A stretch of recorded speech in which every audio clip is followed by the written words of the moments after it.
Hello guys. तो स्वागत है आपको एक कॉन्सेप्ट के साथ, जिस कॉन्सेप्ट को ज़्यादातर स्टूडेंट समझ नहीं पाते हैं। मेरा मतलब, लेकिन आप इस वीडियो को देखने के बाद आपका पूरा डाउट क्लियर हो ही जाएगा। तो बिना देरी के शुरू करते हैं आज का interesting concept, density.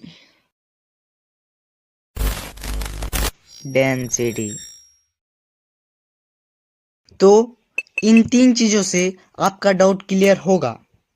First, density होती क्या है। सेकंड, डेंसिटी में मास और वॉल्यूम का क्या रिलेशन है। थर्ड, कुछ एग्जाम्पल से समझेंगे।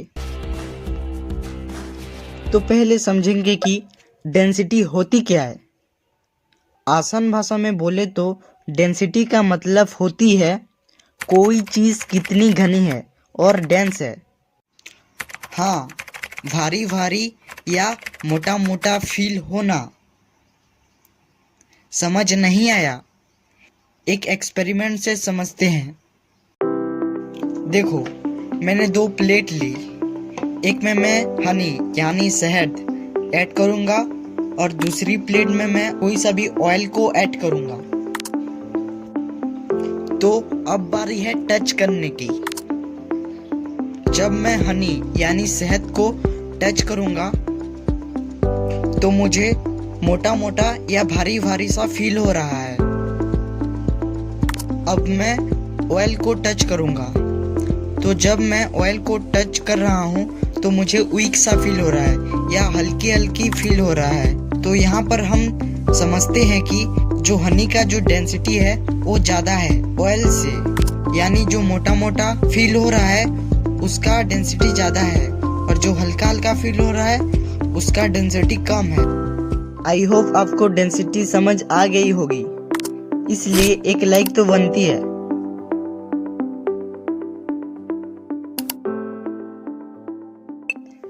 सेकंड पर, डेंसिटी का फॉर्मूला मास व वॉल्यूम होने का क्या कारण है।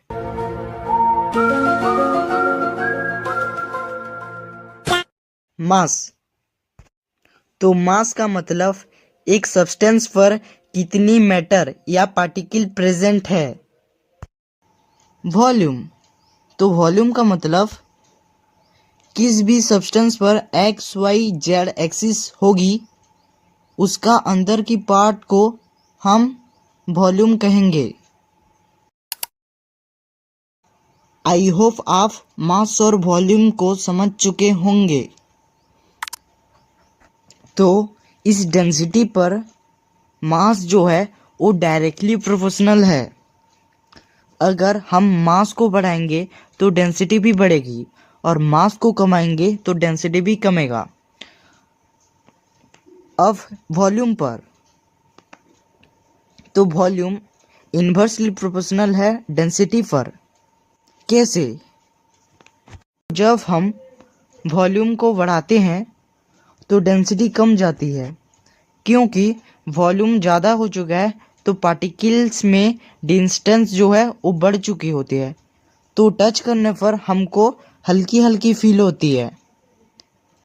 जब हम वॉल्यूम को कमा देते हैं तो पार्टिकल्स में जो डिस्टेंस है वो कम जाती है, मतलब पास पास होती है। इसलिए टच करने पर हमको भारी भारी सा फील होता है।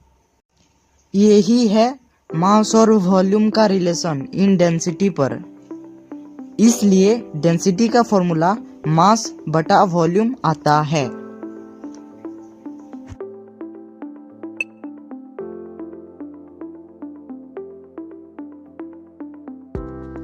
देखो, मैंने दो ऑब्जेक्ट ली जहां पर दोनों की वॉल्यूम सेम है, लेकिन एक का मास ज़्यादा है और एक का मास कम है। तो मुझे तुम बताओ कि इन दोनों में से किसकी डेंसिटी ज़्यादा होगी। Time start now.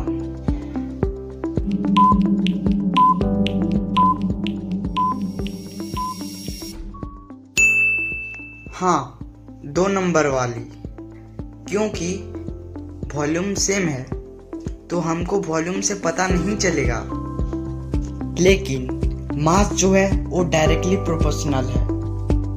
तो जिसका मास ज़्यादा होगा उसका डेंसिटी ज़्यादा होगा। तो इसलिए 2 नंबर वाली की डेंसिटी ज़्यादा होगी।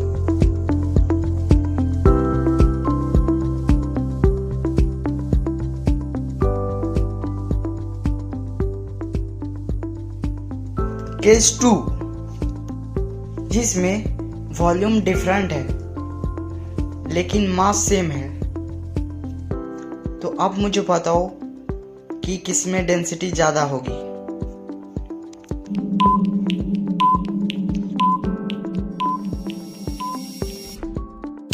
हाँ, पहली वाली, क्योंकि मास सेम है तो हमको पता नहीं चलेगा। लेकिन वॉल्यूम इन्वर्सली प्रोपोर्शनल है डेंसिटी पर, तो जिसका वॉल्यूम कम होगा उसका डेंसिटी ज़्यादा होगा। तो इसलिए पहला वाला का डेंसिटी ज़्यादा होगा। आई होप आपको अच्छी तरह से ये समझ आ चुकी होगी।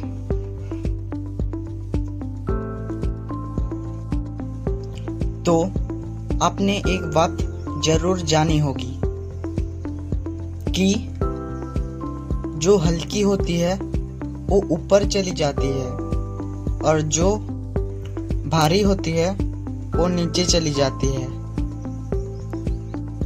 चलो एक एक्सपेरिमेंट से समझते हैं।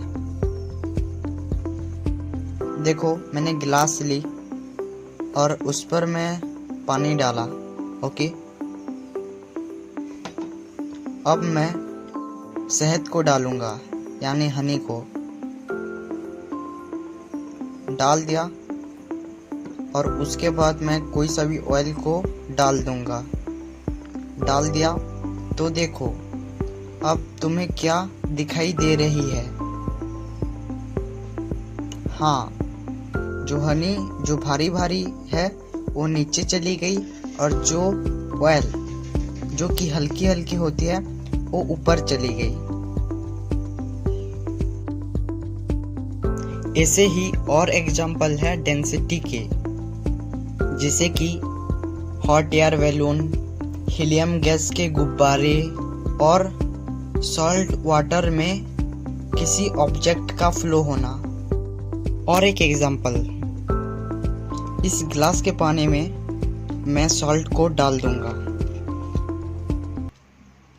उसके बाद मैं एक नींबू को डाल रहा हूँ। तो यहाँ पर दिखाई दे रही है कि जो मैं सॉल्ट को डाला तो पानी का जो डेंसिटी है वो ज़्यादा हो चुकी है और जो नींबू का जो डेंसिटी है वो कम हो चुकी है। तो इसलिए नींबू जो है वो ऊपर तैर रहा है। आप इतने तक वीडियो देख चुके हो तो आपको ज़रूर डेंसिटी क्लियर हो चुकी होगी। तो हमारे साथ ऐसे ही जुड़े रहें और चैनल पर नए हो तो सब्सक्राइब कर लेना।